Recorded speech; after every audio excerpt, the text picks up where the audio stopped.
Yeah, it was a very fun experience, and um, anyone who's visually impaired or blind, I would recommend doing it if you can, if you want to, if you want to step up to that challenge, Yeah. go ahead and do it.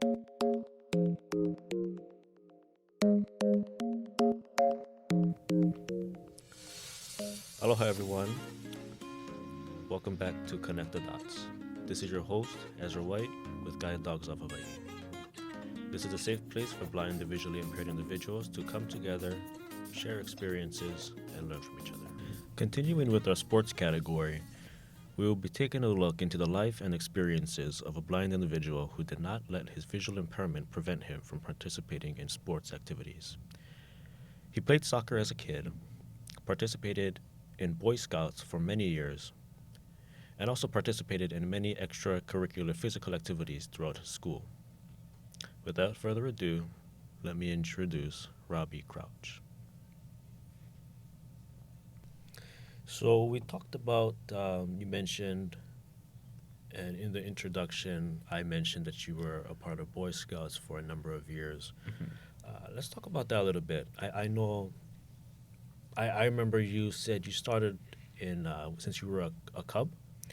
Hmm. Could you talk about your experience in that, how you got into Boy Scouts, and just take us through, I guess a play by play of how you got into it and what you know, what sorts of activities did you guys do?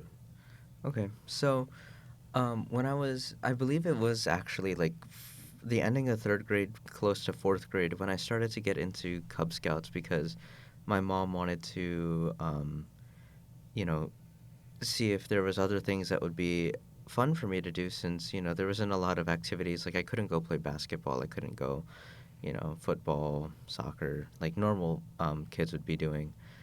um, and it was harder to find accessible versions of those sports. So I ended up going into Boy Scouts, and that was one of the best decisions I think she made. So shout out to my mom. But I personally like really enjoyed scouting, and a lot of the activities when we were in Cub Scouts was, basic like generic like selling the popcorn and going on like small hikes and doing like having these special activities that we would have Yeah. every month or so. We'd also meet once a month as well, so we'd have like an activity and then our meetings that we would meet once a month. And that was really nice and fun to do. And once we progressed over to Boy Scouts, which for those of you who don't know, Boy Scouts and Cub Scouts are related, and it's the same group pretty much. So it's like the same troop, but there's Cub Scouts and then there's Boy Scouts after. So you'd like kind of graduate from the Cub Scouts to Boy Scouts in that sense. So in Boy Scouts, you meet actually once a week generally, and then you would be going over to like whatever meeting spot. So my troop met at Noelani Elementary School in Manoa for a long, long time, and we would always have activities and different like knot tying, and we would discuss all these other things. So it was basically teaching us skills about how to best survive in the wild or whatnot. And then we had a lot of camps. Um, and all those other activities that would, help train us for surviving in the wild. So hiking and all that. If you have any other questions, like Ezra, like Hmm. if you can think of anything, ask it because I don't know if I can recall everything that we did. So No, that's fine. yeah. So that, well, what you just gave me sounded like, a lot of different varieties of activities, from fundraising to, like you said, surviving out there with the resources that you had with you, and Hmm. wow, it's very admirable. Were you the only one in your troop who had a disability? No. So there was another person in our troop that had a disability, but his disability was more of a mental sort of I see. disability instead of visual. So or physical. Um, if yeah, Mm. so I was the only one in my troop that had a visual impairment, and I think that having that, it taught all the scouts that were in that age range or who were in the troop already, and all the people around my age. It taught them a lot about how to help those people with visual impairments Mm. or other disabilities, because we had people in the troop that had those certain disabilities, and I think that's one of the special things that our troop had over every other troop that was out there. It's because you don't normally hear of people who are in Boy Scouts um, or anything else who have disabilities. Right. They don't tell those stories, but they very well could be, but Mm-hmm. they don't make it aware. Right. And for the record, I made my way all the way up to Eagle Scout, but we can get to that in a little bit. Yeah. But yeah.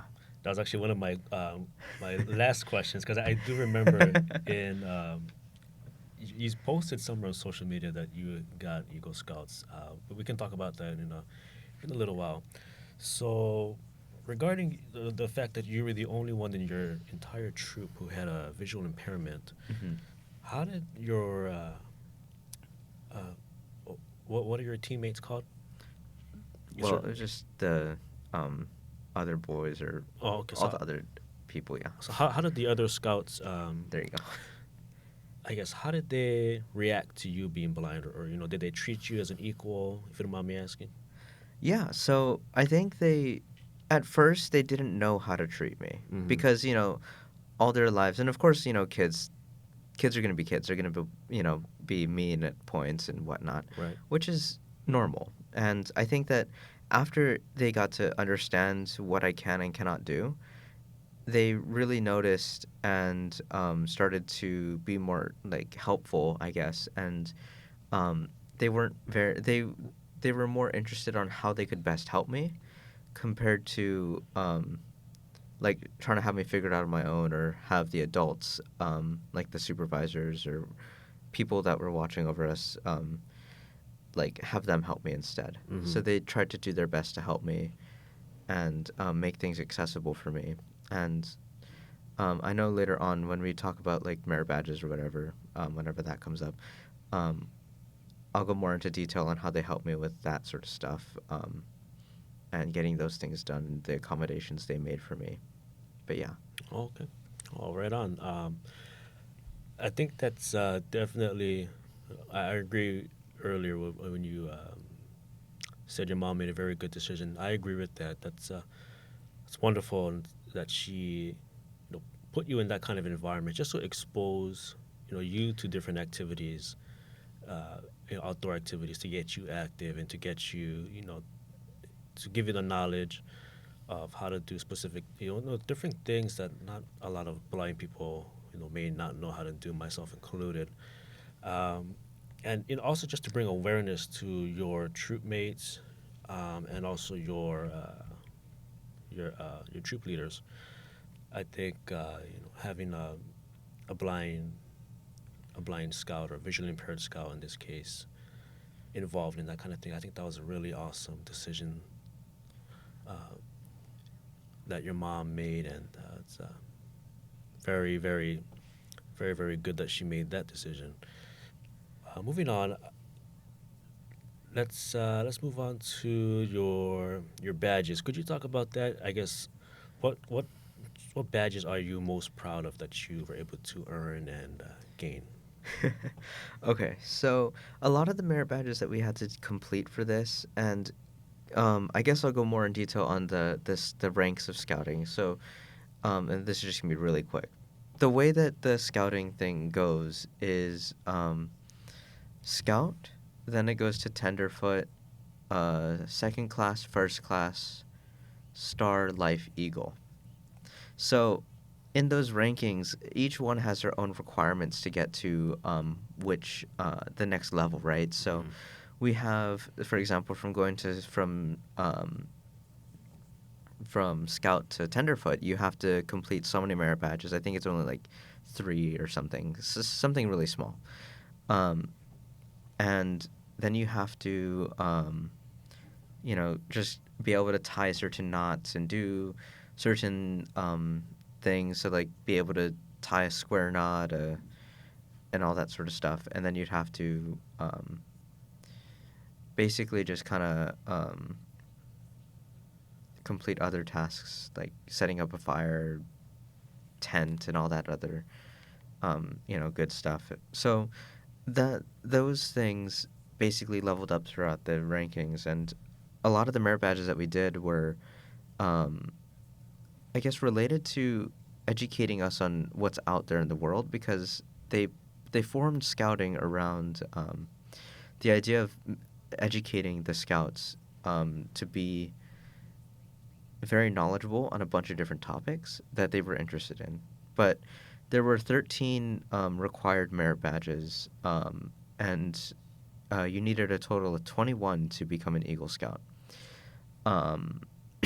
So, out of the like required ones, there's like camping, hiking, and a bunch of other ones I can't remember. But feel free to like, of course, look them up, because it is very publicly available for people to look up.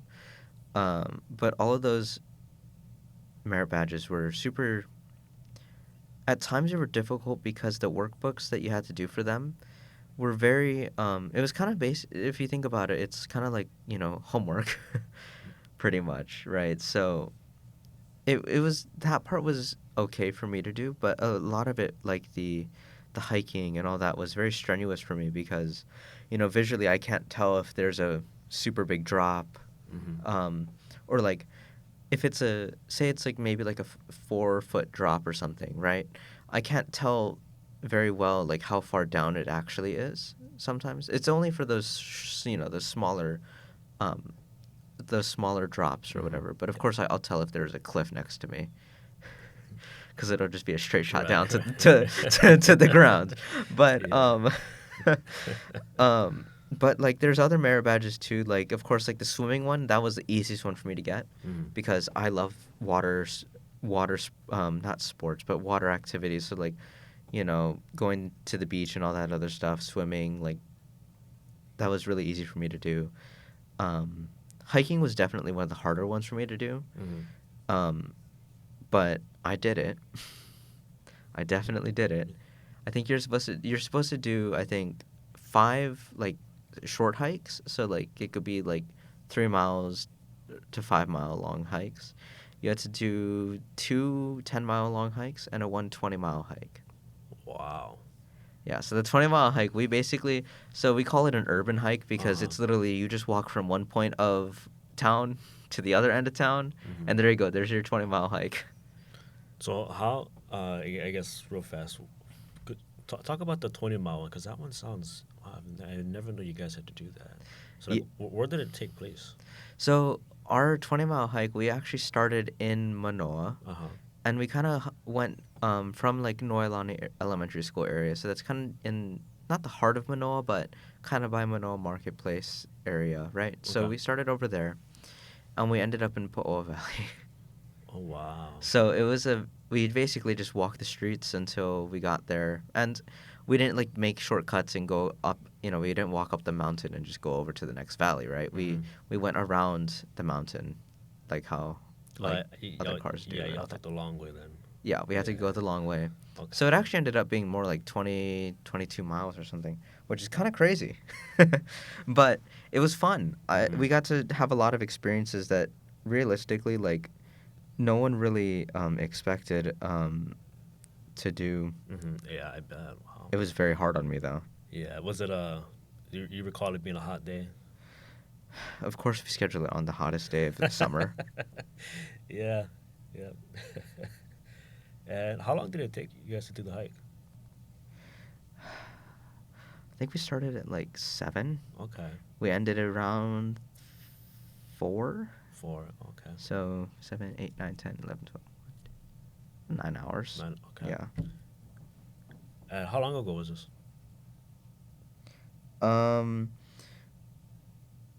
Oh gosh, I don't remember. We did this one a really long time ago.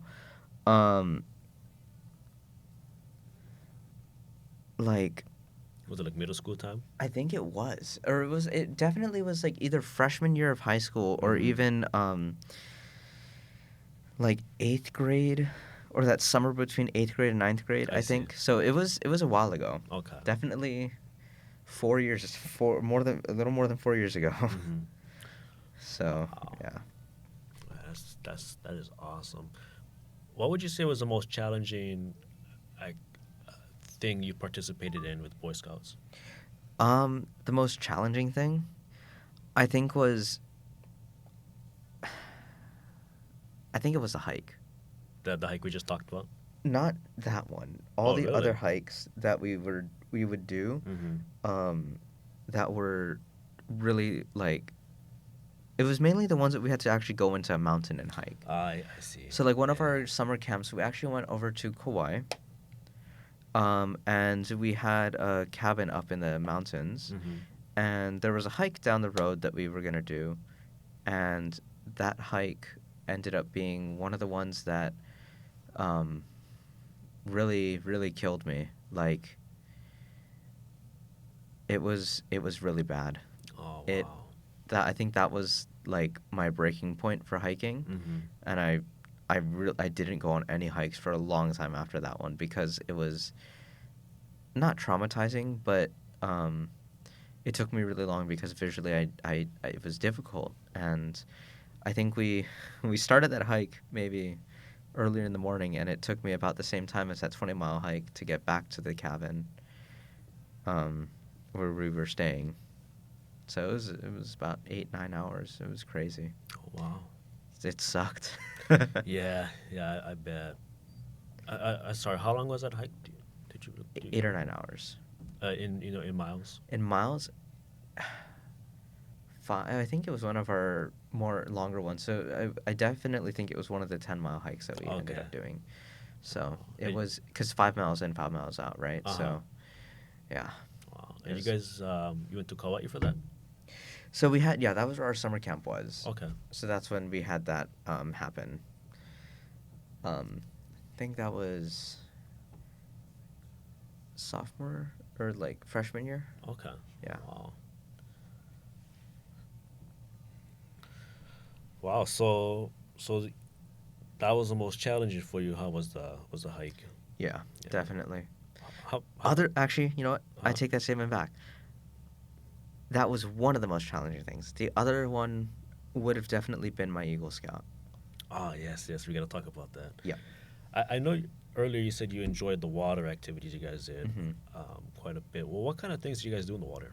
It was for the water activities. It was mainly like swimming and like survival tactics in the water. So Mm-hmm. like, if you got lost in the ocean, you'd be able to survive, to try to hopefully get back to land or something. So one of the like techniques they taught us was how to do like that 1 mile an hour swim. So it's basically like a simple breaststroke swim, Mm-hmm. but you save and conserve all of your energy, and you basically just do like one one really powerful strong stroke, um one like every minute. Wow, So then you can, yeah. that's awesome. Hmm. So I know you said you don't really do any Boy Scouts anymore. Do you think you would ever go back and take a leadership role, or kind of like a mentorship for the younger Scouts? I think I really think I would, Mm-hmm. but I feel like giving me a different perspective on it and giving everyone else a different perspective on it would be the way that I would want to go, because I feel like me just going back and helping them do the normal thing is pointless because they already have a bunch of people that do that, Right. right? I would give them the different perspective, and I'd want to go back and help them maybe teach about the accommodation stuff Mm-hmm. that I got from all of the leaders at the time. Okay, that's awesome. Yeah, if I think you should definitely do that if you have the time and all that. That'll be pretty awesome, and I'm sure that those Cub Scouts, those Boy Scouts would appreciate getting getting that experience of learning from somebody, not only who's been through exactly what they've been through, but or who's been through exactly what they're currently going through, but also who's done it blind, and he's done it without the full capability of his vision. Hmm. One final question. I know we're gonna have to cut it short here. Talk about your Eagle Scout. What is that? I believe earlier you said that's the highest rank you can have. Yes. So in Boy Scouts, that is the highest rank that you can achieve. And to be honest, there's actually a funny story that goes behind that because when I was in scouting, I never really thought about achieving Eagle Scout. And of course, knowing me, I did this during the pandemic too, Mm-hmm. which is crazy because, not only was it one of the hardest times to find a project place, it was one of the times where, we weren't so certain about doing our meetings and all that. And I was so lucky to be able to achieve this during that time. So going back to the beginning of that, though, um, it started when I realized that, you know, my project was not project, but uh, the end goal was a lot closer than I thought. All I needed to do was complete like one more merit badge, and I would have been able to start achieving that. And I ended up just emailing the Eagle Scout or the Aloha Council, which is the scouting leadership here in Hawaii. And I just wanted to get the Eagle Scout application, and I got the form. This was like in total, I think it was about a 35-page document. Wow. Wow. So the first part, which was about 5 pages, was the proposal because it had all the like legality issues and Mm-hmm. all the terms and whatever and all my information, and the project idea that I had. And during that time, I actually wanted to do. I was debating on choosing Roosevelt actually, which I ended up choosing them, but I wanted to find a project at Roosevelt that needed to be done, and I thought of the bleachers of our stadium, football stadium, Mm-hmm. and although that it would go away, because weathering and all that, it would, my work cleaning it would go away. I still wanted to do that because giving the people the opportunity to have a nice spot to sit or have it knowing that it was cleaned and recently fixed. So this is like a community service project. Yes, so Okay. that's kind of what Eagle Scout projects are. Is it's basically a community service project Mm-hmm. um, that you can complete. That you basically become a manager of a construction site. Think if you think about it like that. I see. So you get to you have to do all the planning and everything, which takes a long time. And for some reason or some way, some magical, I don't know what, but I got it done in like 3 months. I Wow. started the project in March. I got it done by the end of June. Wow, that's awesome. So, yeah, there was a lot of planning in that. Like, I had to communicate with a lot of the staff at Roosevelt, the administration. I also needed to communicate with my troop as well to inform them on what they needed to bring and what we were providing and all that sort of stuff. Mm-hmm. And we actually got a lot of donations from people about in regards to like them bringing tents for us to set up and all that because um, we needed that stuff so we could put tables under for drinks and food. And it was a lot of planning that went into it. And again, thank you to my mom for keeping me going through that entire time because it was difficult. It was very difficult Yeah. because it taught me a lot about managing people Mm-hmm. and a project in itself. So I it taught me a lot, and I think I took that into my life skills that I have now is to be more beneficial for the other people, not just myself. So, yeah, that Eagle project was very fun, very tiring though. Like by the end of it, I was ready to go to sleep. I bet. I think I started at like 7. I Mm-hmm. got it to the school at 6. Started at 7. And then it ended around 2 o'clock. So, because I didn't want to keep everyone there for like the entire day, Yeah. because people have stuff to do. And it was a lot of planning. Now going to that, you know, on that, going back to that document, that middle part was how I was gonna do the project, and that's where like what I just talked about, the planning phase. That's what that second part of the document was all talking about, and I I didn't realize how hard it was to plan for these events. It's very difficult, Yes. and I give props to all the people in the world that can do that, because oh my gosh, I don't think I can do that alone again. Mm-hmm. And then that last part was basically like talking about how it went and the write up of the entire project. So it was very eye opening, and I enjoyed doing it a lot. And I don't remember the date that I got my Eagle awarded to me, but I am the first visually impaired person in my troop, possibly in the state of Hawaii, to get it their Eagle Scout. I got awarded from the House and the Senate of Hawaii Wow. for it. Yeah, That's quite a bragging right. it is. I have the plaques. I have the plaques in my room.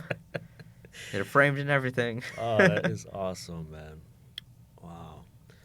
So I bet, that's pretty much your entire years long journey of being, starting as a cub and getting your Eagle Yeah. Scout Yeah. award. That's wow. I got that between junior and senior year of high school. High school, I see. Yeah. How did you feel? Honestly, like, I'm not trying to brag and say that I'm very humble, but I didn't see it as anything different. Like I just said, it's just another thing that I did. Mm-hmm. Like it's I don't go around telling people, oh, I have my Eagle Scout. Right. Like, oh, I got my Eagle Scout and I'm blind or whatever, right? Like, Mm-hmm. no. When people find out, they're very surprised, and they ask me how was that, and all I tell them is it just right place, right time, right people, You're right. and it was a fun journey. Would I do it again? Definitely. Would I do the hike again? Hell no. If I could make the decision to not do that hike, I would never have done that hike. I would have done another 10-mile urban hike or something. Yeah. Um, yeah, it was a very fun experience, and um, anyone who's visually impaired or blind, I would recommend doing it if you can, if you want to step up to that challenge. Yeah. Go ahead and do it. But I appreciate it. Is there any last things you want to say to our audience? If you're thinking about doing something, just do it, because if you don't, like Kobe Bryant said, or I don't remember if it was him or LeBron or whoever, you miss 100% of the shots you don't take.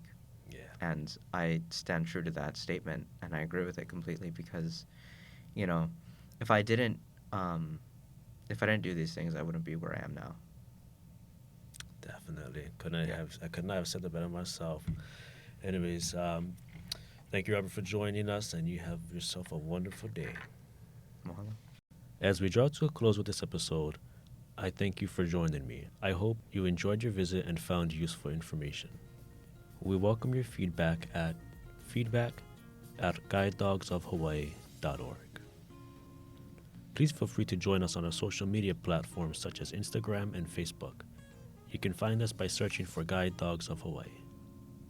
Again, this is Ezra, and mahalo.